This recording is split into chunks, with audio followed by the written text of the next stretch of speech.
Hello viewers, আশা করি সবাই ভালো আছেন। আমরা অল ইন ওয়ান টিম আছি আপনাদেরই সাথে। চলে আসলাম সি ল্যাঙ্গুয়েজের আরেকটি টিউটোরিয়াল নিয়ে।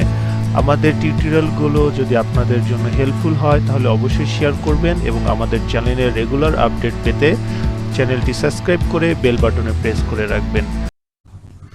আসসালামু আলাইকুম। এই ভিডিওতে আমরা আসলে দেখতে চলেছি নেস্টেড ইফ এলস স্টেটমেন্ট সম্পর্কে। আমাদের গত ভিডিওতে আমি আপনাদের দেখিয়েছিলাম যে কন্ডিশনাল স্টেটমেন্টস কিভাবে কাজ করে। কন্ডিশনাল স্টেটমেন্টসের if else and else if সম্পর্কে আমি আপনাদের বলেছিলাম। এই ভিডিওতে আমি আপনাদের নেস্টেড ইফ এলস সম্পর্কে বলবো। তো এখানে আমি সবার আগে আপনাদের দেখাতে চাই যে নেস্টেড ইফ এলসের যে সিনট্যাক্স আছে সেটা আসলে কেমন হয়। তো প্রথমে এখানে আপনি দেখতে পাচ্ছেন ইফ এলস এর একটা স্টেটমেন্ট দেখতে পাচ্ছেন। তো আমরা সাধারণত জানি কি ইফ এর ক্ষেত্রে কি হয়, একটা কন্ডিশন দেওয়া থাকে এবং যদি সেই কন্ডিশন ট্রু হয় তাহলে আপনার যে ইফ স্টেটমেন্টের যে ব্লকটি আছে সেই ব্লকের মধ্যে আপনার কাজ সম্পাদন করে। আর যদি সেই কন্ডিশনটা ট্রু না হয় তাহলে যে এলস এর স্টেটমেন্ট আছে সেই এলস এর স্টেটমেন্টের মধ্যে কাজ করে। তাহলে এখানে আপনি দেখতে পাচ্ছেন যে আমাদের একটা ইফ স্টেটমেন্ট আছে। এখন যদি এই ইফের যে কন্ডিশনটা আছে এই কন্ডিশনটা যদি ট্রু হয়, কন্ডিশন 1 এটা ট্রু হলে আমার কোথায় কাজ করবে, ইফের যে স্টেটমেন্ট ব্লক আছে তার মধ্যে। তাহলে সেই স্টেটমেন্ট ব্লক কোনটি, এই যে দেখুন আমি এখানে ক্লিক করলে এই দেখুন আপনি দুটা মার্ক করা দেখতে পাচ্ছেন, এই একটি এবং এতটুকু হচ্ছিল আমার ইফের স্টেটমেন্ট ব্লক। তার মানে এই কন্ডিশন ট্রু হলে এতটুকু এক্সিকিউট করবে আমার প্রোগ্রাম। আর যদি ট্রু না হয় তাহলে কি করবে, এর কোনোটি এখান থেকে কোনো কাজ করবে না, সরাসরি কোথায় চলে যাবে, এলস এ চলে আসবে। এলস এর যে ব্লক রয়েছে স্টেটমেন্ট ব্লক সেটুকুর মধ্যে কাজ করবে। তো এখন ব্যাপার হচ্ছে এটা তো ইফ এলস এর কথা বললাম, তাহলে নেস্টেড ইফ এলস হলো কিভাবে। নেস্টেড ইফ এলস হবে তখনই যে আপনি দেখতে পাচ্ছেন যে আমার যদি কন্ডিশন ট্রু হয় তখন আমি এই কোথায় চলে আসলাম, আমি ইফের মধ্যে চলে আসলাম। চলে আসার পর এখানে আমি এসে আবার একটি ইফ এলস স্টেটমেন্ট দেখতে পাচ্ছি, আমি আবার একটি ইফ এলস স্টেটমেন্ট দেখতে পাচ্ছি, হয়তোবা আবার আমি ইফ দেখতে পারি। দেন আমি আবার আপনাকে আরেকটা কথা বলি, ধরেন আপনার এই কন্ডিশন 2টা ট্রু হলো, তখন আপনি কি করছেন, এই ইফের ব্লকের মধ্যে এসে কাজ করবেন। দেন আপনার কি হবে, এখানে হয়তোবা ধরেন আরেকটা ইফ কন্ডিশন যদি আপনি ইউজ করতেন, এটাই হচ্ছিল নেস্টেড ইফ। মানে একটা ইফের মধ্যে আরেকটা, তার মধ্যে আরেকটা থাকতে পারে, বা একটা ইফের মধ্যে অনেকগুলা ইফ আরো থাকতে পারে। এটা হচ্ছে আপনার নেস্টেড ইফ। এখন আপনি বলবেন তাহলে কি শুধু ইফের মধ্যেই, ইফের যে স্টেটমেন্ট ব্লক আছে তার মধ্যেই শুধুমাত্র অন্য একটা ইফ ইউজ করলে সেটা নেস্টেড ইফ? নো, আপনি চাইলে আপনার যে এই ইফের মধ্যে না, আপনি যদি এই এলস এর মধ্যে এসে আপনি আরেকটা ইফ ইউজ করতে পারেন, যে আমি একটা কন্ডিশন দিলাম যে ইফ এই কন্ডিশন ট্রু হয় তাহলে এই কাজটুকু করবে, আর যদি ট্রু না হয় দেন আমি কোথায় আসবো, এলস এর মধ্যে আসবো। এখন এই এলস এর মধ্যে এসে আপনি আরেকটা কন্ডিশন দিতে পারেন যে ওইটা যদি হয় তাহলে তো আপনি ইফ এর মধ্যে কাজ করলেন, ওটা যদি ট্রু না হয় তাহলে তুমি এখানে আসবে, এখানে এসে চেক করবা যে আরেকটা কন্ডিশন, এই কন্ডিশনটি যদি ট্রু হয় দেন তুমি এই কাজগুলো করবে। তার মানে আপনার হচ্ছিল ইফ এলস এর মধ্যে যদি আপনি আবার ইফ এলস স্টেটমেন্ট বা ইফ ইউজ করে থাকেন দেন সেক্ষেত্রে সেটা হচ্ছিল আপনার নেস্টেড ইফ। তাহলে নেস্টেড ইফ এর সম্পর্কে মোটামুটি একটা ধারণা আপনাদের হয়েছে, কিন্তু এটা আরো ক্লিয়ার করার জন্য চলুন একটা এক্সাম্পল দেখে আসা যাক। সেটি হচ্ছিল কি এক্সাম্পল হবে, সেই এক্সাম্পলটি হচ্ছে ধরেন লার্জেস্ট নাম্বার বিটুইন 3 নাম্বারস। তো লার্জেস্ট নাম্বার বিটুইন 3 নাম্বারস এই প্রোগ্রামটি আমরা করব এবং করে দেখব যে কিভাবে নেস্টেড ইফ এলসটা কাজ করে। তো প্রথমে আমি আপনাদের বলে নিতে চাই যে আমি চাইলে তিনটি সংখ্যার সব থেকে বড় সংখ্যাটি বা বৃহত্তম সংখ্যাটি নির্ণয় করার যে প্রোগ্রামটি আছে আমি কয়েকভাবেই করতে পারি। ধরুন আপনার মাল্টিপল ইফ ইউজ করে করতে পারি, ইফ এলস স্টেটমেন্টস ইউজ করে করতে পারি এবং নেস্টেড ইফ এলস ইউজ করে করতে পারি। তো আমি সবার আগে আপনাদের মাল্টিপল ইফ দিয়ে দেখাবো, দেন ইফ এলস দিয়ে, তারপরে নেস্টেড ইফ এলস দিয়ে, তাহলে আপনারা বিষয়টি সহজেই বুঝতে পারবেন। তো প্রথমেই ধরুন আমার 3টি নাম্বারের বড় সংখ্যা বের করতে হবে। তো আমি সবার আগে কি করব, 3টি নাম্বার নিয়ে নেবো, আলাদা আলাদা 3টা নাম্বার নিয়ে নেবো, নাম্বার 1, নাম্বার 2 এন্ড নাম্বার 3 ভেরিয়েবলের মধ্যে তাদের আমি স্টোর করব। কিসের মাধ্যমে, স্ক্যানএফ এর মাধ্যমে।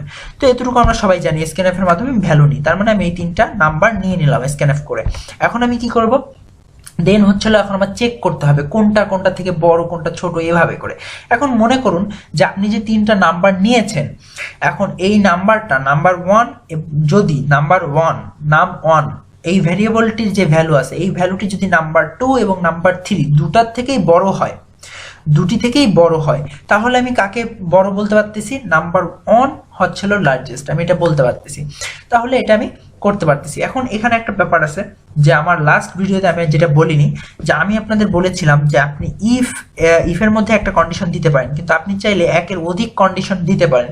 সেক্ষেত্রে আপনার কি করতে হবে, অ্যান্ড সিম্বল আপনি ইউজ করতে পারেন।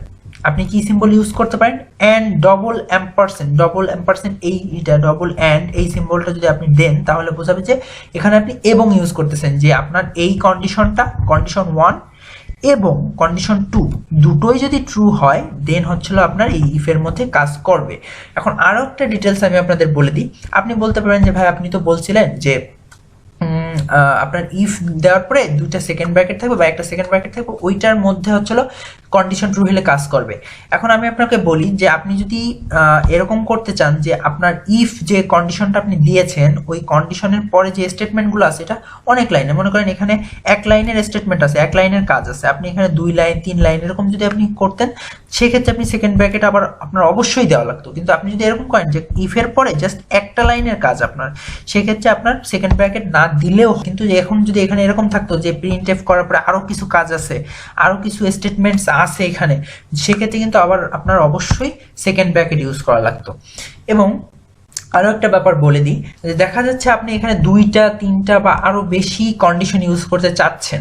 এখন যদি বিষয়টা এমন হয় যে আপনার 2টাই ট্রু হতে হবে, ধরুন আপনি এই যে 2টা যে আমরা ইউজ করেছি, এখন আপনার যদি এমন বিষয় হয় যে দুটো কন্ডিশনই ট্রু হওয়া লাগবে, সেক্ষেত্রে আপনি কিন্তু এই অ্যান্ড ইউজ করতে হবে, যে এই কন্ডিশন এটা এবং এটা, এই দুটো কন্ডিশনই আমার কি হতে হবে, ট্রু হতে হবে।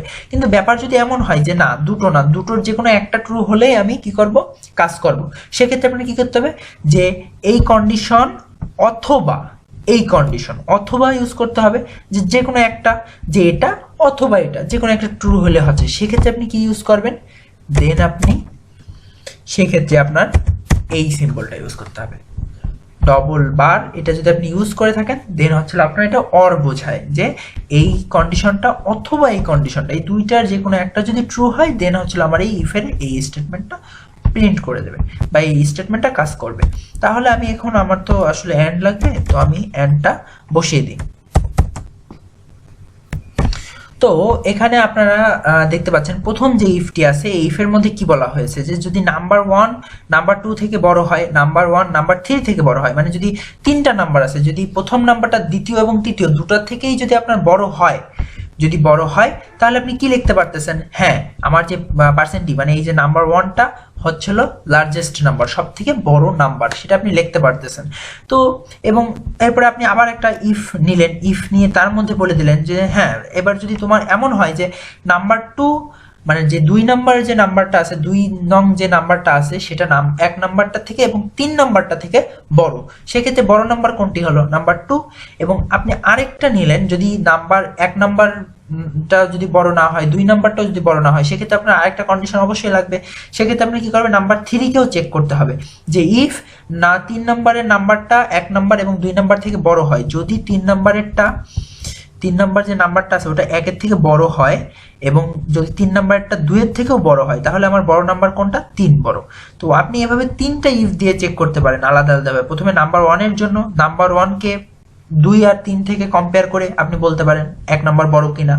যদি নাম্বার এবার 2কে 2টা থেকে কম্পেয়ার করে আপনি বলতে পারেন যে বড় বা ছোট কিনা, এবং নাম্বার 3কে আবার ইন্ডিভিজুয়ালি 1 আর 2 এর সাথে কম্পেয়ার করে আপনি বলতে পারেন। এভাবে হচ্ছে আপনি মাল্টিপল ইফ ইউজ করে কাজ করতে পারেন। সেটা ইফ এলস স্টেটমেন্ট দিয়ে কিভাবে আমরা এই কোডটিকে আবার করতে পারি, তো আমি ইফ এলসে আপনাদের চলে আসলাম। তো এখানে আপনারা দেখতে পাচ্ছেন সেম ভাবে আমি 3টা ভ্যারিয়েবলের ভ্যালু নিয়ে নিচ্ছি বা 3টা নাম্বারের ভ্যালু নিয়ে নিচ্ছি আলাদা আলাদা, এবং এবার আগেরটার মতো সেম ভাবে আমি চেক করতেছি যে ইফ যদি আমার নাম্বার 1 নাম্বার 2 এবং 3 থেকে বড় হয়, তাহলে সব থেকে বড় কি, 3টা নাম্বার আছে, যদি 1 নাম্বারটা 2 আর 3 থেকে বড় হয় তাহলে সব থেকে বড় নাম্বার হচ্ছে 1 নাম্বারটা গেল। আবার ঠিক আগের বারের মতো আমি এখানে চেক করব যে 2 নাম্বার যে আমার নাম্বার আছে এটা কি 3-এর থেকে বড় কিনা। এখন কথা হচ্ছে এক্ষেত্রে আমার ইউজ করতে হবে এলস ইফ। আমি ইউজ করতে চাচ্ছি কি, এলস ইফ। আমি আমার গত ভিডিওতে বলে রেখেছি, তো আপনারা সেটা দেখলে ভালোভাবে বুঝতে পারবেন যে আমি যদি 2-3টা কন্ডিশন ইউজ করতে চাই, সেক্ষেত্রে আমি if, else if, then else এভাবে ইউজ করতে পারি। তো আমি এখানে এলস ইফ দিয়ে চেক করতেছি যে নাম্বার 2 কি নাম্বার 1 এবং নাম্বার 2 কি নাম্বার 3, এই দুইটা থেকে কি বড়। হ্যাঁ, যদি বড় হয় নাম্বার 2কে কিন্তু প্রিন্ট করে আমরা দেন আরেকটা হচ্ছিল যদি এরকম না হয় যে নাম্বার 1ও বড় না নাম্বার 2ও বড় না, তাহলে সব থেকে বড় কে হবে? এলস এর মধ্যে আসবেন, আপনি কি লিখে দেবেন? নাম্বার 3 হলো সব থেকে বড়। যদি তিনটা নাম্বারের 1 আর 2 বড় না হয়, তাহলে 3 নাম্বারটা তো অবশ্যই আপনার সব থেকে বড় হবে, সেটুকুই জাস্ট এখানে। তাহলে ইফ এলস দিয়ে আমরা এভাবে করতে পারি। এবার আমরা দেখব নেস্টেড ইফ এলস দিয়ে আমরা কিভাবে প্রোগ্রামটি করতে পারি। তো আসুন মেইন যে আমাদের আজকের কাজটি আমরা সেটি দেখে নেব। তো আমি সেম ভাবে 3টা নাম্বার ইনপুট নিয়ে নিয়েছি এবং সেই 3টি নাম্বার ইনপুটের প্রথমে আমি ইফ একটা কন্ডিশন চালালাম। এবার দেখুন প্রতিবার আমি কি করতেছিলাম, দুইটা কন্ডিশন ইউজ করতেছিলাম, বাট এবার আমি ডাবল কন্ডিশন ইউজ করব না, আমি এবার সিঙ্গেল কন্ডিশন ইউজ করব। যেখানে আমি বলছি যে প্রথমে একটা ইফ নিয়েছি এবং সেখানে চেক করতেছি কি যে আমার নাম্বার 1 কি নাম্বার 2 থেকে বড়। হ্যাঁ, মনে করুন যে বড়। যদি সত্য হয় নাম্বার 1 যদি 2 এর থেকে বড় হয়, তাহলে আমি ভিতরে আসবো, ইফের মধ্যে আসবো এবং এসে আমি কি বলবো যে হ্যাঁ আমার যদি নাম্বার 1 যদি বড় হয়, আমার 3টা নাম্বার আছে, তো আপনার 1 নাম্বার যে নাম্বারটি আছে ওটা যদি 2 এর থেকে বড় হয়, এরপরে আপনি কি চেক করবেন যে ওই 1 নাম্বারটা কি এবার 3 এর থেকে বড়। দুইজনের থেকে আপনার যদি দুইটা নাম্বার আছে, 3টা নাম্বার আছে আপনার কাছে, তো আপনার 1 নাম্বারটা থেকে যদি 2 নাম্বারটা বড় হয়, তাহলে এবার আপনার চেক করতে হবে যে 1 নাম্বারটা কি 3 নাম্বার থেকে বড় কিনা। তো সেটাই আমি করছি এবং এই ইফের মধ্যে এসে আমি আরেকটা ইফ নিছি এবং সেই ইফের মধ্যে আমি বলতেছি যে আমার নাম্বার 1 কি নাম্বার 3 থেকে বড়। যে নাম্বার 2 থেকে বড় আমি পেয়েছি, এবার 3 থেকেও কি বড়। যদি 3 থেকেও বড় হয়, এটাও যদি সত্য হয়, তাহলে আমি কি প্রিন্ট করব? হ্যাঁ, তার মানে নাম্বার 1ই হচ্ছিল সব থেকে বড় নাম্বার। কিন্তু যদি সেটা না হয় যে আমার এটা ট্রু হলো যে হ্যাঁ 2 নাম্বার থেকে বড় কিন্তু 3 নাম্বার থেকে বড় না, তাহলে সব থেকে বড় কে হইলো? 3 নাম্বার হইলো। যে আমার নাম্বার 1 2 এর থেকে বড় কিন্তু আবার নাম্বার 1 এর থেকে বড় হচ্ছিল 3, তার মানে 3 হচ্ছিল সব থেকে বড় নাম্বার। তাহলে আমি আরেকটা এলস নিয়ে তার মধ্যে বলে দিচ্ছি আমার সব থেকে বড় নাম্বার এলস। এবার ধরুন যে নাম্বার 1 নাম্বার 2 থেকে বড় না, নাম্বার 1 যদি নাম্বার 2 থেকে বড় না হয়, তাহলে কোথায় কাজ করবে? এই ইফের যে এলস স্টেটমেন্ট আছে তার মধ্যে চলে যাবে, মানে এই এলস এর মধ্যে এসে কাজ করবে। তার মানে কি এখন সব থেকে বড় কে? 2 বড়, কারণ 1 যদি বড় না হয়, যদি এখানে আমি বলতেছি নাম্বার 1 আর নাম্বার 2 এর মধ্যে কম্পেয়ার করতেছি, আমার নাম্বার 1 যদি বড় না হয়, তাহলে অবশ্যই বড় হবে কে? নাম্বার 2। তাহলে সেই নাম্বার 2 এখানে আমার বড় আছে। তো এখন আমার চেক করতে হবে নাম্বার 2 তো নাম্বার 1 এর থেকে বড় আছেই, তাহলে আমার দেখতে হবে এবার নাম্বার 3 থেকেও বড় কিনা। তো আমি সেটাই এখানে চেক করতেছি যে নাম্বার 2 কি নাম্বার 3 থেকেও বড়। যদি বড় হয় তাহলে আমি কি লিখবো? হ্যাঁ, আমার নাম্বার 2 হচ্ছে সব থেকে বড়। এখন যদি তা না হয়, তাহলে কি হবে? এলস এর মধ্যে আসবে। এলস এর মধ্যে এসে কি করবে যে আমার নাম্বার 3 সব থেকে বড়, কারণ আমি এখানে কি হচ্ছে যদি এটা ট্রু না হয় তাহলে এখানে আসবো। আর এটা ট্রু না হওয়ার মানে কি? 1 হচ্ছিল ছোট, কার থেকে ছোট? 2 নাম্বার থেকে ছোট। এখন 1 যদি 2 এর থেকে ছোট হয়, এরপরে আর 3 যদি 2 এর থেকেও বড় হয়, তাহলে সব থেকে বড় কে হলো? 3 হলো। তো সেটাই আমি এখানে আমার এলস এর মধ্যে বলে দেব। তো এই হলো আমরা নেস্টেড ইফ এলস ইউজ করে কাজ করতে পারি। তো এখানে আপনারা দেখতেই পাচ্ছেন যে ইফের মধ্যে আরেকটা ইফ আছে এবং এই এলস এর মধ্যে আরেকটা ইফ এলস রয়েছে। তো এটাই হচ্ছিল আমার নেস্টেড ইফ। একটা ইফ এলস এর মধ্যে আরো যদি আপনি একাধিক বা একটি বা তারও বেশি ইফ এলস ইউজ করে থাকেন, ইফ এলস স্টেটমেন্ট ইউজ করে থাকেন, তাহলে সেটা হচ্ছিল আমার নেস্টেড ইফ এলস। তো আপনারা যখন বিভিন্ন এই ধরনের প্রোগ্রাম আরো পাবেন যে 3টি 4টি নাম্বারের মধ্যে বড় সংখ্যাটি বা ছোট সংখ্যাটি নির্ণয় করে দেখাও, সেসব ক্ষেত্রে আপনি এভাবে নেস্টেড ইফ এলস দিয়ে সহজেই সেগুলো ইমপ্লিমেন্ট করতে পারেন। সো আজকের ভিডিও এই পর্যন্তই ছিল। সবাই ভালো থাকবেন, সুস্থ থাকবেন। আসসালামু আলাইকুম।